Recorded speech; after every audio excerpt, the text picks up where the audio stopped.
William was over here one year like Warirode. Iboru, Iboya, Ibochiche. Feeding the earth. Why do we feed the earth? Why is it important that we feed the earth? What entities are we feeding or appeasing when we feed the earth? Within the realm of Lukumi, from time to time, we feed the earth, we appease the earth. We typically do this at the beginning of every new year and sometimes at the end of the year. And depending on divination and necessity, we might do it a few more times during the year. Who are we feeding when we feed the earth? Typically, we're feeding a few different entities, a few different deities when we feed the earth. You know, the first deity that most people think about is Orishaoko. And then we also think about Egun, our ancestors. We also think about Achikwelu, Echu. We also think about Yewa, Odudua, Iku, Afokoyeri, and a few others. But why do we feed the earth?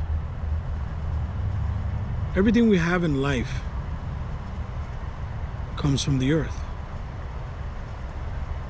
The fruits and the vegetables that we consume come from the earth. The animals that we eat, poultry, beef, pork, they all live off the land. They come from the earth. The homes that we build on the earth. So throughout the year, we take from the earth, and we're thankful. So we appease the earth to give thanks for all that it provides us. Okay. The earth is also, traditionally speaking, our final resting place. So in the beginning and at the end of the year, we appease the earth to give thanks for all that it has provided for us, and so that we may avert death or premature death, for the earth is our final resting place. For my Olorisha, Ialorisha, Babalorisha, and Bawalao, feeding the earth is born in Iretekutang, but it also appears in many other Oduns. Iretekutang is where we open the earth, where we create graves and tombs. But there are other Oduns that speak about appeasing the earth as well, like Osache. So when we feed the earth, we offer the earth many different types of adimus, food offerings, as well as animal offerings. Roosters, hens, pigeons, guinea fowl, and many other things. We cleanse ourselves with these ingredients and we give them to the earth. Typically speaking, you always see a pumpkin included. And the pumpkin leads me to the Odun Osache, and the story, or the Pataki rather, of Inle Ogweri and her daughters. Now, for those of you who are unaware, Inle Ogweri is the earth. Okay. Yes, the earth is feminine. Yes, I'm alluding to Mother Earth. So Inle Ogweri, or Inle Ogweri, was a very beautiful woman, and she had many children, and she had many daughters. And there was one daughter in particular that was extremely beautiful, and she had many suitors and men, Orisha and entities that wanted to be with her, but she didn't take any suitors. She wasn't interested in any men at the moment. She was interested in enjoying life.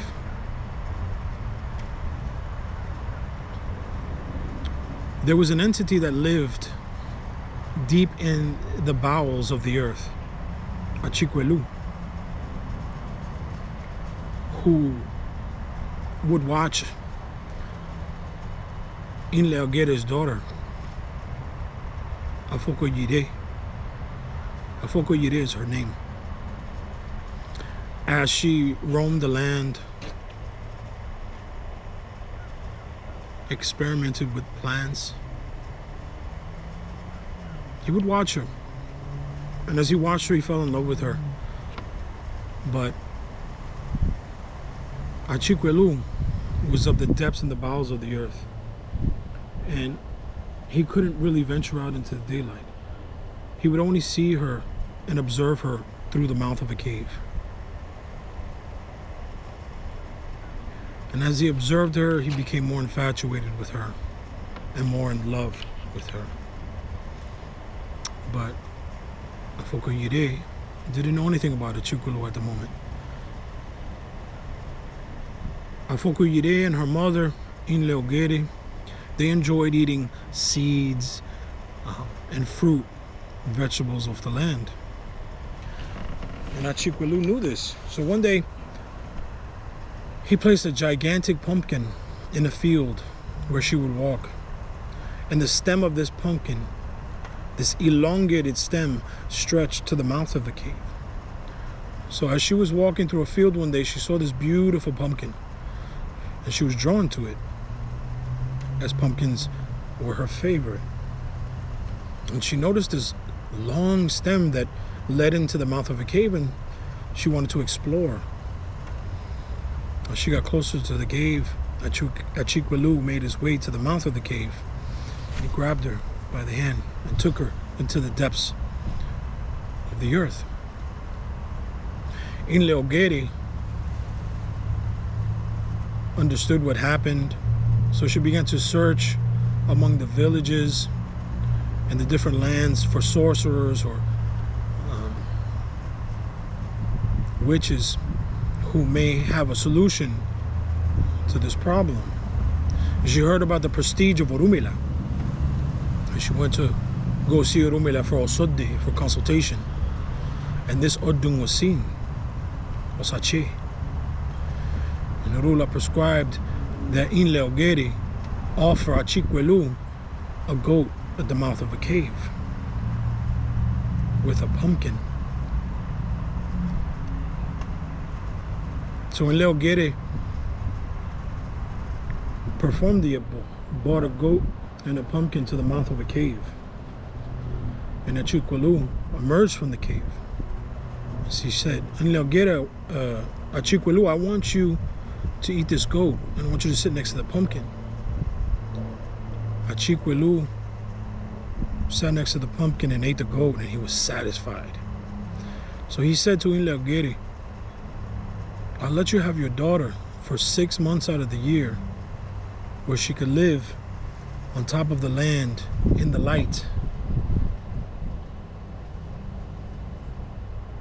where the land is fertile, where plants, fruits, and vegetables grow. And the other 6 months she must live with me in the depths of the earth, where seeds germinate, where there is light produced by phosphorescent beings and minerals. And she would live there with me. Inle Ogere didn't really have much of a choice, but she figured if this was the only way she can have her daughter, she made that sacrifice.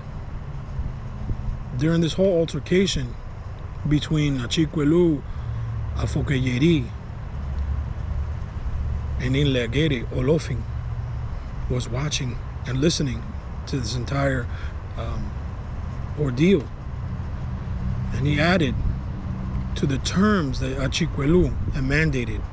Olofin said to Inle Ogere, you are known forevermore from this point forward as Mother Earth, Inle Ogere. The top portion of the earth, the crust of the earth where the land is most fertile.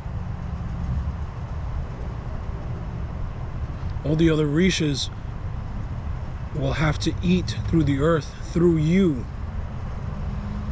The ancestors are appeased through the earth through you. Yewa, Babaluaye, Orun, Achikwelu, Odudua, Orichaoku, and many other entities of the earth must be appeased through you. And the earth will be the final resting place of all humanity and will hold the memories of mankind.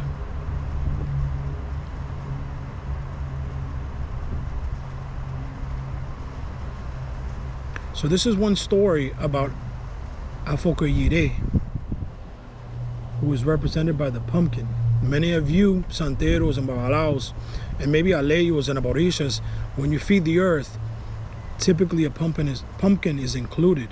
And this is the reason why. The pumpkin represents many things to many different Orishas, but above all, it represents abundance and prosperity, where its seeds are germinated in the depths of the earth, and it grows above the earth until it is ripe and harvested. And a pumpkin thrown in a field or into the earth can multiply 1,000,000 times. So this is the why of why we feed the earth: to give thanks to the earth, to appease the earth, so that the earth is happy, so that the earth doesn't take us before it is our time, so when we may cleanse ourselves of impurities and osobo, so that we may live in Ire and be prosperous and happy and healthy in this world. So this is the story. This is the Bataki of Osache, of feeding the earth, of Achikwelu and Ofokoyeri, the pumpkin, the daughter of Inle Ogere, Mother Earth. Wuli Mirizari here wani orumila, Iwarirodi, Iboru, Iboya, Ibochiche.